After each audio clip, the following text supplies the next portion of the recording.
नमस्कार, आप देख रहे हैं श्रेष्ठ भारत और मैं हूं आपके साथ गुलविश। जब से हरियाणा बीजेपी की पहली लिस्ट जारी हुई है, हरियाणा की राजनीति में काफी उथल पुथल देखने को मिल रही है। बीजेपी के कई दिग्गज नेताओं समेत जहां कई पद अधिकारियों ने सोशल मीडिया पर ही इस्तीफा दे दिया, वहीं देश की चौथी सबसे अमीर महिला और बीजेपी नेता सावित्री जिंदल ने भी बगावत कर दी, तो वहीं बड़ा ऐलान करते हुए सबको चौंका भी दिया। दरअसल टिकट ना मिलने से नाराज सावित्री जिंदल ने हिसार से निर्दलीय ताल ठोकने का ऐलान कर दिया है।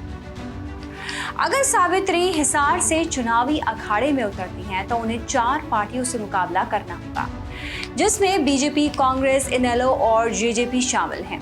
वहीं सावित्री को बीजेपी के मंत्री डॉक्टर कमल गुप्ता को चुनौती देनी होगी। इसी बीच सावित्री ने अपने समर्थकों को संबोधित करते हुए कहा कि मैं बीजेपी की सदस्य नहीं हूँ, केवल बेटे ने बीजेपी ज्वाइन की थी।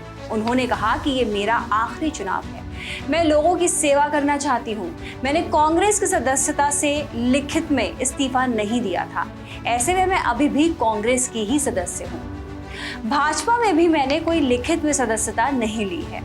वहीं राजनीति के जानकारों की माने तो सावित्री को टिकट ना देने के पीछे कई वजह सामने आ रही हैं, जिसमें से बड़ी वजह है जैसे कि वजह नंबर 1, बीजेपी से जुड़े मंत्री का टिकट काटने से पार्टी में गलत मैसेज जाने का डर था।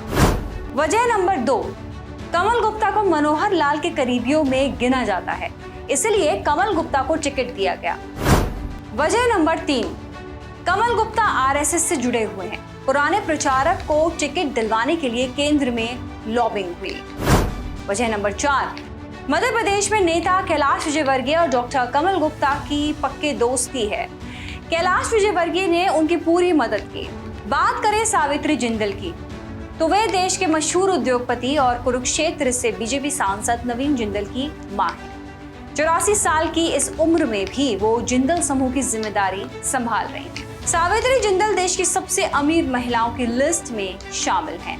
फोर्ब्स की रिपोर्ट के मुताबिक साल 2023 में जिंदल ग्रुप की संपत्ति $29.1 बिलियन आंकी गई थी। सावित्री जिंदल के पति ओम प्रकाश जिंदल की साल 2005 में एक हेलीकॉप्टर हादसे में मौत हो गई थी। पति की मौत के बाद सावित्री जिंदल ने राजनीति में एंट्री की। सावित्री ने हरियाणा की हिसार विधानसभा सीट पर हुए उपचुनाव में जीत दर्ज की। साल 2009 में फिर एक बार हिसार विधानसभा सीट से जीत हासिल की। लगातार 2 चुनाव जीतकर हरियाणा कैबिनेट में मंत्री भी बनी। 2014 के विधानसभा चुनाव में सावित्री जिंदल ने बीजेपी नेता डॉक्टर कमल गुप्ता को हराया था। सावित्री जिंदल का जन्म असम के तिनसुकिया में 20 मार्च 1950 को हुआ था। उनकी 15 साल की उम्र में ओपी जिंदल से शादी हो गई थी। ओपी जिंदल की ये दूसरी शादी थी। जिंदल की पहली पत्नी विद्या देवी से 6 बच्चे हैं। वहीं नवीन जिंदल सावित्री जिंदल के बेटे हैं और फिलहाल बीजेपी के टिकट पर सांसद के रूप में अपनी सेवाएं दे रहे हैं। वहीं अब उनकी मां सावित्री ने निर्दलीय लड़ने का ऐलान किया है, तो देखना ये होगा कि नवीन जिंदल का रुख क्या रहता है और अगर सावित्री निर्दलीय चुनाव में उतरती हैं तो उन्हें जीत मिलेगी या हार। आपका क्या कहना है इस खबर पर कमेंट करके जरूर बताएं और खबर को शेयर करना बिल्कुल ना भूलें। नमस्कार। श्रेष्ठ भारत पर खबरों से जुड़े रहने के लिए चैनल को सब्सक्राइब और लाइक करें, बेल आइकन दबाएं और देखते रहें श्रेष्ठ भारत।